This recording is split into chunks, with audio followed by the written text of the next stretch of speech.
سلامونه مې قبول کړئ ملګرو، هیله ده صحتمند به یاست او وختونه به مو په خیر وي. زه یم عبدالفتاح همدرد، تاسو ګورئ ټیکنیکل همدرد یوټیوب چینل. غواړم په دې ویډیو کې تاسو دا وښیم چې څنګه مو تاسو کولی شو په باینانس کې کریپټو کرنسي ډیجیټلي پیسې خرڅې کړو او یا ډیجیټلي پیسې واخلو. نو راځو باینانس اپلیکیشن خلاصوو. باینانس اپلیکیشن چې مو خلاص کړو باید همیشه دغه باینانس اپلیکیشن تاسې پرو موډ ته اړولی، په بعضې وخت په اولنۍ سره ډاونلوډ کړئ په لایټ موډ کې، هم په دې موډ کې تاسې له دې موډ څخه باید پرو موډ ته واړوئ، دغه اپشن غیر فعال کړئ. نو کله چې تاسې پرو موډ یا پروفیشنل موډ کې د باینانس اپلیکیشن را خلاص کړو، د کریپټو کرنسي د اخیستلو لپاره به د ټریډ اپشن کلیک کړئ. لومړی داسې هم کلیک کړو، پورته تاسې وینئ کنوار، سپاټ، مارجین، همدا نور درې اپشنه دي. په دې کې تاسې باید سپاټ انتخاب کړئ، یعنې که بل اپشن انتخاب وي تاسې باید ورته اپشن انتخاب وي تاسې باید سپاټ چې کلیک کړئ.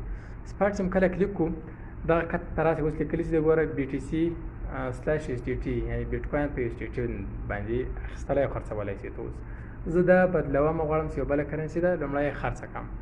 زه د CHZ په نامه یو کرنسي لرم، دغه ده. دې ګوره CHZ/USDT ده، CHZ/BUSDT ده، BNB د مختلف کرنسي دي. دغه اوله چې ده CHZ یعنې دا کرنسي ته غواړې په چی شي باندې واخلې او خرڅه کړې. سلاش ښي طرف ته USDT ده، په USDT زه غواړم دا خرڅه کړم. نو تاسو کوشش وکړئ چې USDT انتخاب کړئ. USDT خپله د ډیجیټلي ډالر نه ده، ډیجیټلي ډالر داسې یو ډالر USDT یو ډالر کېږي. دا زه انتخابوم. داسې ما کله انتخاب کړو، دلته راځو دغه کتنۍ برخې ته. کتنۍ برخه کې ګوره وینئ 112.4 CHZ زه لرم. دا راځم زه په هغه اماونټ کې د اماونټ CHZ کې لیکم 112.4. داسې کله ما ولیکل، ښي طرف ته تاسې وګورئ، په دا مابین کې چې لیکل شوي دي 0.23. اوس وخت د یوې CHZ کرنسي قیمت دا همدغه قیمت ده. دا قیمت تغیر کوي بازار، یعنې ګوره ثانیو په ثانیه کې تغیر کوي. اوس وخت قیمت دغه ده. دا پورته کوم په سور رنګ چې وینئ اول چپ طرف ته لیکلي دي ګوره پرایس USDT، په دغو نرخونو باندې اوس بازار کې خرڅي ده، سور رنګ چې ده. ښي طرف ته یې اماونټ ده. مثال یو کس ګوره هغه 8.912 دانې په دوه نرخ واخیستې، په ثانیه کې تغیر کوي، په سوه او په خلک یعنې په کاو خلک په ثانیه کې اخلي. هره کرنسي دغه رقم ده. دا پورته چې خرڅوي او کته چې ده په شین رنګ باندې دا یې اخلي. اوس زه غواړم چې خرڅ یې کړم. نو اوس د بازار نرخ چې ده 0.28 ده. اوس 0.950 ما په خپله په د لیمیټ را لاندې ګوره قیمت لیکل شوی ده 0.28 قیمت ده. نو اوس په سیل باندې کلیک کوم تر څو دغه کرنسي خرڅه شي.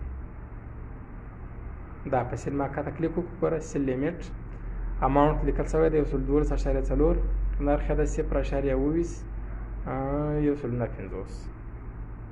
اوس یې اته بازار قیمت چې ده ګوره لیک ټیټ شو 0.22. د مارک هم نرخ ورته ټاکلی ده 0.22. داسې کله نرخ دغو ته راپورته شي په دغو نرخ باندې خرڅېږي، ورته منتظر کېږو تر څو نرخ رالوړ شي او په دغو نرخ باندې خرڅ شي.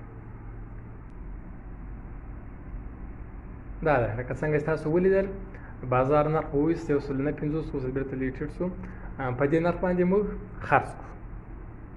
اوس موږ USDT لرو، یعنې هم په USDT باندې خرڅ کړل. راځو اوس بېرته غواړم چې یو بله کرنسي باندې واخلم. په همدغه طریقه ده، ټریډ ته رالې او سپاټ ته او بېرته بای باندې کلیک وکړئ. دلته به کرنسي انتخاب کړئ، کومه کرنسي اوس غواړئ چې واخلئ. زه غواړم چې ډاش په نامه باندې کوین د ډاش کوین واخلم، USDT دا ده. ډاش کوین انتخاب شو. اوس راځم زه ډاش کوین واخلم. نرخ یې ده 0.43. په 43 باندې دلته پورته قیمت ورته ټاکل شوی ده 0.43. وروسته که صفرونه شی ورکړي مشکل نه لري، که عدد ورکړئ یا اشارې دې خواته خو صفر کوم معنا نه لري. نو راځم ټوټل USDT ورته انتخابوم. ټوټل USDT کې ورته لیکم 10.55 USDT زه لرم. دلته په بای ډاچ باندې کلیک کوم. کله چې ما کلیک کړو 1 ډاچ کوینه به ماته په 10.55 ډالره باندې واخیستل شي. سکسیس، بس دا ډاچ کوین ما واخیستل. نو ته کولی شئ په خپل والټ کې هغه کرنسي وي چک کړئ چې ته کومه کرنسي لرې او تا اخیستې دي کومه کرنسي.